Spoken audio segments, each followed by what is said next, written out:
Well, just as I said, I'm watching Saw 3. They're always sick films to watch, especially the first bit with one of the Wahlberg brothers where he had to break his own ankle. That was proper quasi kind of, that kind of bit where you think, no, that's disgusting. That's what I like about these Saw films. There's no lying in them. Undoubtedly, some of the sickest films ever made with the Saw genre. I don't blame them for making a sixth Saw film purely for the fact that they are so good. Realistically, there hasn't been anything like the Saw films in the last 20 years. Not really anything that comes close to it. They are totally original ideas of how to make a horror film as good as they are. The bit where that girl is hung up in a freezer and has cold water spread on her body, naked body, and eventually freezes to death. All of them make you feel kind of queasy, but that one's just like sick. Most of the way that the people die, like the guy who's chained from his legs, his arms, his body, his mouth, and he only had like 2 minutes to pull all of these out of his body, all that pain, and then he couldn't even get out of that room anyway. What would you do? Do you pull all those chains out of your ankles, out of your hands, out of your mouth, your body, but then you don't know if you're going to survive or not? You don't know if you can get out of that room or not. He didn't know. He made his choice. If you are a horror fan and you want to watch a film that will make you feel quite sick in a lot of ways, and you've never seen the Saw films, watch the first, second, third, fourth and fifth and sixth one, because you won't be disappointed by any of them. They are great horror films, and as I said before, totally original with the story, with the script. Everything about it is original. If you've never seen them, go and buy the first one. It's only going to cost you like £3 from Tesco's or something. Same as the second and third one probably. Third one, even though I haven't seen the fourth or fifth or the new one yet, I believe the third one is the best one out of the whole lot. Yes, people, it is 5 o'clock in the morning. There is nothing on television. Going to Watford tomorrow to hopefully get SmackDown 2010. SmackDown 2009 was really disappointing. Didn't have GM mode on it, and if you're a fan of the SmackDown games and you play it with your buddies or whatever, then you know that without GM mode, it's shit, basically. The only reason they didn't put it on there, I believe, is because they wanted to push their online feature on the game, which is kind of a shame, really, because GM mode was one of the best features on a SmackDown game ever since SmackDown vs Raw 2006, 2007, 2008, and in 2009 they took it out. It took you a good week, a solid week, well, probably not that long, probably if you played it for 24 hours solid, then you could probably do your creative person's attributes, but just the fact that it took that long, it wasn't enjoyable. The matches were always easy, boring, and just the fact that you couldn't put those points that you earned where you wanted them, that was the annoying thing about that game. Whereas games like UFC, Fight Night,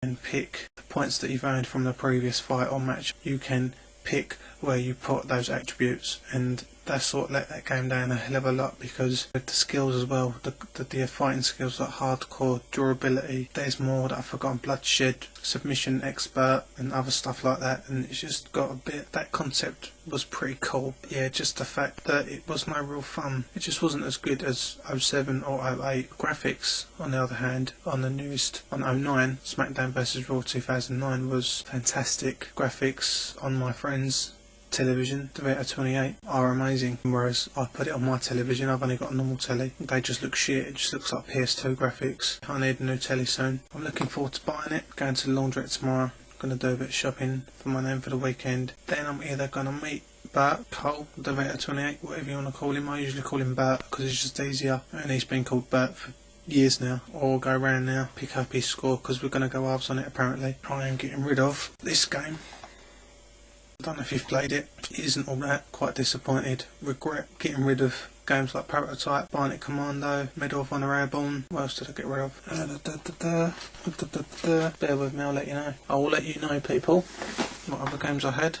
I believe, I'm pretty sure. Nope. Where's that receipt? Yes. Here we go. I have the list here.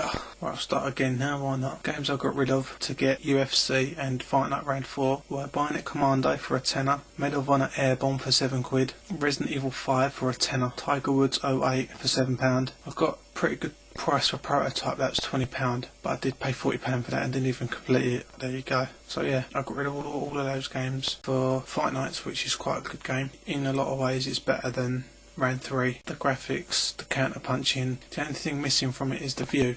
You can't see like that, you know, it isn't like that. I'll give you an example. You're kind of like this, but then you're punching like that, you know, and it's just like, yeah, when you got your fist up like that, and it's just cool, man. They shouldn't have got rid of that. That was one of the best things about that game, because it kind of took you back to the arcade days playing that game. Yeah, I mean, it's not a bad game. It was only 30 quid from Game Station, whereas UFC was 33 quid. Kind of regret getting rid of that. There you go. I went back there a couple of weeks ago now, probably about last week, or something like that, I don't know when it was, and I asked if I could get my games back.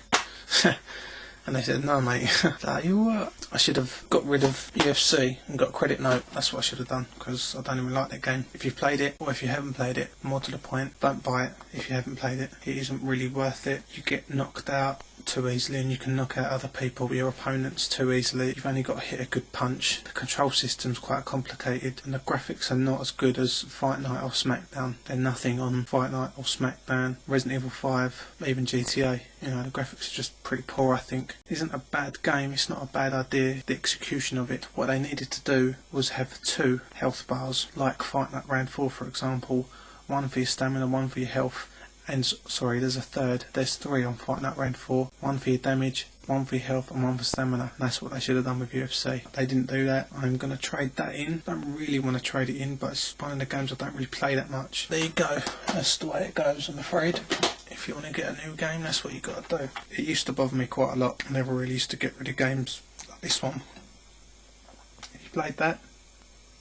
Have you played that game? It's a good game. It's alright for the younger audience watching. I'd say if you're about 15, 16, it's a brilliant game to buy. Definitely worth a score of your pocket money or whatever, or even if you are just a computer gamer fan or whatever, then it's worth a try. But yeah, probably going to get rid of that. And also, it's a game. It's nothing special. Ubisoft makes those games, and they also make Assassin's Creed. The first Assassin's Creed was awesome. Probably one of the best games I've played in a few years. When I bought that, I only paid about 20 quid for it, and I'm going to do the same with the second one as well. I'm going to wait until next year, because that only came out, that's actually out next month I think, that game, because we're still in October. So I'm going to wait until next year to get Assassin's Creed 2 and Uncharted 2. The first Uncharted game was a good game. It was a good game. The only problem with it was that it was too easy and it didn't last long enough. I completed it in a week, because I brought it and then I took it back within that same week. And I was asking her, is there something wrong with it? Well no, I just completed it. Whereas Assassin's Creed is a lot like Prince of Persia, but it's a hell of a lot better.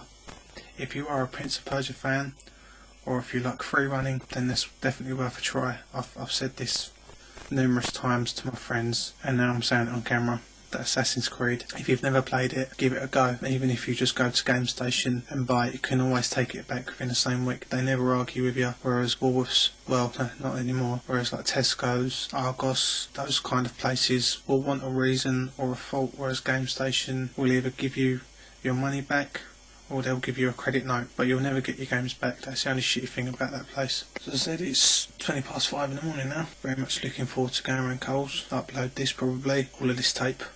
That's pretty much me. Don't know whether I'm going to go to sleep or not, or stay up, because I sleep like a, you know what, MF or a CU, whatever.